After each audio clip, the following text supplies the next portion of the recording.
की कहानी 2008 के उस हत्याकांड की है जिससे पूरा मुंबई शहर कांप उठा। मई 2008। 26 साल के नीरज ग्रोवर एक रोज अचानक गुमशुदा हो गए। वो आखिरी बार अपनी गर्लफ्रेंड मारिया सुजैराज की घर शिफ्ट कराने में मदद कर रहे थे, लेकिन उसके बाद उन्हें किसी ने नहीं देखा। कई घंटे बीत गए, फिर दिन और हफ्ते, लेकिन नीरज की कोई खबर नहीं मिली। उन्हें ढूंढने के लिए पूरे शहर में पुलिस ने खोज शुरू कर दी, लेकिन नतीजा शून्य रहा। आखिरकार पुलिस को नीरज की लोकेशन एक मोबाइल नेटवर्क टावर से मिली। उस एक कॉल ने पूरे हत्याकांड का पर्दाफाश कर दिया। जो खुलासे हुए उसे सुनकर हर कोई सिहर उठा। नीरज की हत्या के बाद उनकी लाश के सामने हत्यारों ने शारीरिक संबंध बनाए और फिर चंद घंटों के बाद उनकी लाश के 300 टुकड़े कर दिए। कहानी में आगे बढ़ने से पहले अगर आपने अभी तक चैनल को सब्सक्राइब नहीं किया है तो जल्दी से सब्सक्राइब कर लें और नोटिफिकेशन ऑन कर लें ताकि हमारे चैनल की सभी वीडियोस की जानकारी आपको सबसे पहले मिले। अब कहानी को शुरू करते हैं। मैसूर के क्रिश्चियन परिवार में जन्मी मारिया मोनिका सुजैराज बचपन से ही नाच गाने में अव्वल थी। स्कूल के कल्चरल प्रोग्राम में बढ़ चढ़कर हिस्सा लेते हुए मारिया ने हीरोइन बनने का ख्वाब देखा, लेकिन परिवार इसके सख्त खिलाफ था। जब घर वाले शादी का दबाव बनाने लगे तो एक रोज मारिया ने मैसूर स्थित अपना घर छोड़ दिया और बेंगलुरु आकर बस गई। बेंगलुरु में लगातार प्रोड्यूसर्स के दफ्तरों के चक्कर काटते हुए उन्हें आखिरकार कन्नड़ सिनेमा में जगह मिल गई। कुछ छोटे मोटे रोल के बाद मारिया को साल 2002 में कन्नड़ सिनेमा में एक बड़ा ब्रेक मिला। उन्हें बतौर लीड फिल्म झूठ में काम मिला। फिल्म के लिए काफी सराहना मिली, लेकिन ये फिल्म फ्लॉप हो गई। इसके बाद उन्हें चंद और फिल्मों में छोटी मोटी भूमिकाएं मिलने लगी। लेकिन मारिया के ख्वाब रीजनल सिनेमा तक सीमित नहीं थे। उन्हें अपनी पूरी पहचान भारत भर में फैला देनी थी। जब कन्नड़ सिनेमा में उन्हें काम मिलना कम हुआ तो उन्होंने रुख किया मुंबई की तरफ। अक्सर ऑडिशन देने वो मुंबई जाती और एक दिन इसी एक ऑडिशन के सिलसिले में मारिया की मुलाकात हुई नीरज ग्रोवर से। नीरज ग्रोवर शाहरुख द्वारा होस्ट किए गए शो क्या आप पांचवी पास से तेज हैं का हिस्सा रह चुके थे और आजकल एकता कपूर के प्रोडक्शन हाउस बालाजी टेलीफिल्म्स में एग्जीक्यूटिव की तरह काम कर रहे थे। ऐसे ही एक शो के ऑडिशन के दौरान नीरज की मुलाकात मारिया से हुई और दोनों ने एक दूसरे से नंबर एक्सचेंज कर लिया। मारिया को पहली मुलाकात में ही नीरज अपना दिल दे बैठे थे और उनकी खूबसूरती पर फिदा हो चुके थे। नीरज के लिए मारिया का नंबर निकलवाना मुश्किल नहीं था। ऑडिशन के जरिए उन दोनों के बीच बातें बढ़ती चली गई और ये एक गहरी दोस्ती में बदल गया। जब मारिया ने नीरज को बताया कि उन्हें मुंबई में काम नहीं मिल रहा है, तो नीरज ने मारिया को ये वादा किया कि वो किसी न किसी तरह मारिया को मुंबई में काम दिलवा ही देंगे। एक तरफ मारिया और नीरज की दोस्ती गहरी होती जा रही थी, लेकिन दूसरी तरफ मारिया मैसूर में रहने वाले जेरेमी मैथ्यू के साथ रिलेशनशिप में थी। यहाँ तक कि 2 महीने बाद उन दोनों की सगाई भी होने वाली थी। जेरेमी इंडियन आर्मी में थे और इस समय पुणे में पोस्टेड थे। बड़ी हीरोइन बनने और काम मिलने का ख्वाब देखने वाली मारिया ने नीरज को ये बताना जरूरी नहीं समझा कि वो पहले से ही किसी के साथ रिलेशनशिप में है। एक रोज मारिया ने मुंबई शिफ्ट होने का फैसला कर लिया। जब मारिया मुंबई पहुंची तो नीरज ने उन्हें अपने घर में जगह दे दी।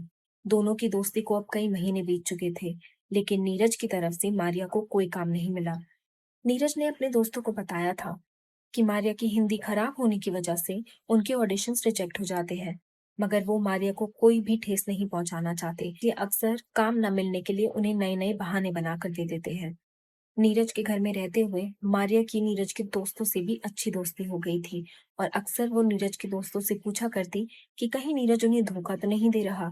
इस बीच जब भी मारिया अपने बॉयफ्रेंड जेरेमी मैथ्यू से बात करती तो नीरज का जिक्र होने पर बस यही कहती थी कि नीरज उनसे एक तरफा प्यार करते हैं और वो सिर्फ उन्हें अपना दोस्त मानती है। हालांकि ये एक झूठी कहानी थी। करीब एक हफ्ते तक नीरज के साथ लिव इन में रहने के बाद मारिया ने मलाड के धीरज सॉलिटेयर अपार्टमेंट का फ्लैट नंबर 201 किराए पर ले लिया। 7 मई 2008 को मारिया को नीरज का फ्लैट छोड़कर मलाड स्थित अपने फ्लैट में शिफ्ट होना था। मारिया के जाने के बाद रात को नीरज ने अपने दोस्तों से कहा कि वो मारिया की शिफ्टिंग में मदद करने जा रहे हैं। अगली सुबह जब नीरज ऑफिस नहीं आए तो उनके दोस्तों ने नीरज को कॉल किया, मगर ये कॉल मारिया ने रिसीव किया। मारिया ने उनके दोस्तों को बताया कि नीरज तो रात 2 बजे ही मारिया के फ्लैट से निकल चुके थे, मगर हड़बड़ी में वो फोन फ्लैट पर ही छोड़ गए।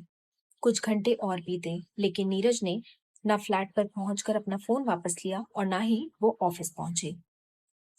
नीरज से बात ना होने पर उनके परिवार और काम से जुड़े लोग लगातार कॉल करते जा रहे थे, लेकिन नीरज की कोई जानकारी नहीं मिली। आखिरकार 8 मई की शाम नीरज के दोस्त मारिया के फ्लैट पर पहुंचे।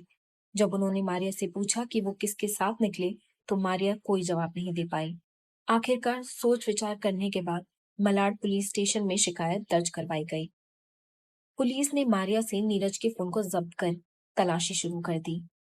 मामले में उनके करीबियों से पूछताछ हुई, लेकिन कोई जानकारी सामने नहीं आई। 2 दिन बाद उनका परिवार भी कानपुर से मुंबई आ गया। चंद दिन 2 हफ्तों में बदल गए, लेकिन नीरज की कोई खबर नहीं आई। उनके परिवार वालों ने शहर भर में पोस्टर छपवा कर लगवा दिए, जिसमें नीरज का पता बताने वाले को इनाम देने की घोषणा थी, मगर इसका भी कोई फायदा नहीं हुआ। 2 हफ्ते बीतने पर पुलिस ने मामले से जुड़े हर इंसान के कॉल रिकॉर्ड्स खंगालना शुरू किए, मगर इन्हीं रिकॉर्ड्स में सामने आया कि 8 मई की शाम को नीरज के फोन पर एक कॉल आया था, जिसे चंद सेकंड के लिए रिसीव किया गया था। मोबाइल नेटवर्क टावर के रिकॉर्ड मिलने के बाद पुलिस का पहला शक मारिया सुजैर राज पर गया, क्योंकि शिकायत से पहले तक नीरज का मोबाइल मारिया के पास ही था। पुलिस ने शक की बिना पर मारिया के खिलाफ छानबीन शुरू कर दी। जब मारिया के कॉल रिकॉर्ड निकाले गए तो नतीजे चौंका देने वाले थे। 8 मई से 20 मई तक मारिया और उनके बॉयफ्रेंड जेरेमी के बीच 1000 कॉल हुए थे, और ये कोई आम बात नहीं है। कॉल रिकॉर्ड और जेरेमी के उस रात मुंबई में ही होने से पुलिस की मारिया पर शक और पुख्ता होता जा रहा था। इस सिलसिले में मारिया और उनके बॉयफ्रेंड जेरेमी को पूछताछ के लिए बुलाया गया। मारिया ने बयान में अपनी वही कहानी सुना दी। वहीं जेरेमी ने कहा कि वो आर्मी ट्रेनिंग के सिलसिले में मुंबई आए थे, मगर जब मारिया के बिल्डिंग के सिक्योरिटी गार्ड से पूछताछ की गई तो उसने चौंका देने वाले खुलासे किए। सिक्योरिटी गार्ड ने उन्हें बताया कि 8 मई की शाम को मारिया और उसके बॉयफ्रेंड मैथ्यू कुछ बैग में भारी सामान ले जाते दिखाई दिए थे। इस बात से पुलिस का शक यकीन में बदल गया। सबूत इकट्ठा करते ही पुलिस ने सबसे पहले मारिया की गिरफ्तारी की। मारिया लगातार अपने बयान बदलती रही, लेकिन जब सख्ती की गई तो वो टूट गई। मारिया ने जो खुलासे किए वो सुनकर हर कोई हैरान था। मारिया ने जुर्म को कबूल करते हुए बताया कि 8 मई को नीरज ग्रोवर की हत्या हुई थी। दरअसल मारिया ने 7 मई को नीरज को शिफ्टिंग में मदद करने बुलाया था।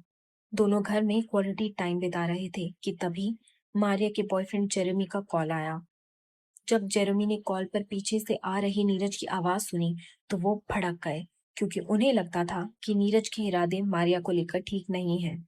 जेरेमी मैथ्यू को गुस्सा होते देख मारिया ने उन्हें समझाया कि वो सिर्फ दोस्त होने के नाते मदद करने आया है और डिनर करके चला जाएगा। जवाब में जेरेमी ने कहा कि अगर नीरज उसके साथ रात को रुका तो ठीक नहीं होगा। अगले दिन 8 मई को मारिया के फ्लैट की डोर बेल लगातार बजती जा रही थी। जब मारिया ने परेशान होकर दरवाजा खोला तो सामने उसने जेरेमी को खड़ा पाया। जेरेमी को देखते ही मारिया डर गई, क्योंकि नीरज अभी भी घर के अंदर ही मौजूद था। जेरेमी फ्लैट के अंदर घुस आया और मारिया उन्हें बेडरूम में जाने से रोकने लगी, लेकिन जेरेमी उसे धक्का देते हुए मारिया के बेडरूम में जा घुसा। बेडरूम में जब उसने नीरज को बिस्तर पर देखा तो जेरेमी का गुस्सा ज्वालामुखी की तरफ फट पड़ा और उसने नीरज को पीटना शुरू कर दिया। मारिया ने रोकने की बहुत कोशिश की, लेकिन वो नाकाम रही। जेरेमी झगड़े के बीच में किचन से चाकू ले आया, जिससे उसने नीरज पर कई वार किए। जेरेमी के कपड़े नीरज के खून से पूरी तरह सन चुके थे और कमरे में हर तरफ नीरज के खून के छींटे थे। धीरे धीरे नीरज की सांसें थम रही थी। नीरज की मौत होते ही मारिया ने झटपट कमरे की सफाई शुरू कर दी। चादर पर्दे बदले और डेड बॉडी से खून पूरी तरह हटा दिया। कुछ घंटे तक नीरज की लाश उनके कमरे में रही और इस दौरान मारिया और जेरेमी ने कई बार उसी कमरे में शारीरिक संबंध बनाए जहां पर नीरज की लाश पड़ी हुई थी। इसके बाद मारिया नजदीकी शॉपिंग मॉल गई जहां उसने पॉली बैग और धारदार चाकू खरीदे। घर लौटकर जेरेमी और मारिया ने मिलकर नीरज की लाश के 300 टुकड़े कर दिए।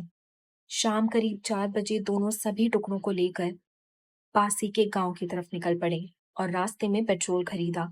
सुनसान जगह देखकर उन्होंने बैग पर पेट्रोल डाला और आग लगा दी। जिस समय दोनों लाश के टुकड़े ठिकाने लगाने गए थे, उस समय नीरज का फोन मारिया की जीन्स में था।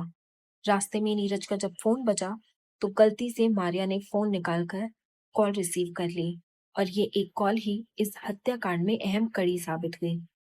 हत्याकांड का खुलासा होने के बाद मारिया को सबूत छिपाने और हत्या करने में भागीदार होने पर 3 साल की सजा हुई, जबकि जेरेमी मैथ्यू को हत्या के जुर्म में 10 साल की सजा और सबूत मिटाने के लिए 3 साल की सजा हुई। इन सजा के खिलाफ लोगों के बीच बहुत आक्रोश था, क्योंकि पूरा केस 3 साल चला, तो सजा आते ही मारिया को रिहा कर दिया गया, क्योंकि इस पूरे केस के दौरान मारिया पहले ही 3 साल और 41 दिन जेल में बिता चुकी थी। कोर्ट के इस फैसले से सबको ऐसा लगा जैसे मारिया को सजा नहीं बल्कि आजादी मिली हो। लोगों के बीच इतने आक्रोश को देखते हुए भी कोर्ट ने अपना फैसला नहीं बदला। नीरज अपने परिवार का इकलौता कमाने वाला इंसान था और उसकी मौत के बाद उसके माँ बाप गरीबी की हालत में थे। केस के दौरान वो अपनी जमा पूंजी पहले ही खत्म कर चुके थे, मगर कोर्ट के फैसले के आने के बाद ये माँ बाप पूरी तरह टूट गए। उन्हें लगा जैसे उनके मृत बेटे को इंसाफ नहीं मिला, मगर पैसों की तंगी के कारण वो इस केस के खिलाफ हाई कोर्ट में अपील भी नहीं कर पाए। आपको क्या लगता है, क्या कोर्ट का ये फैसला सही था? क्या मारिया और जेरेमी को हुई सजा नीरज हत्याकांड में जायज थी? अपने विचार कमेंट बॉक्स में हमसे जरूर साझा कीजिए और इसी तरह की वीडियोस के लिए चैनल को सब्सक्राइब करना ना भूलें। अब आपसे मुलाकात होगी ऐसे ही एक और सनसनीखेज केस के साथ। धन्यवाद।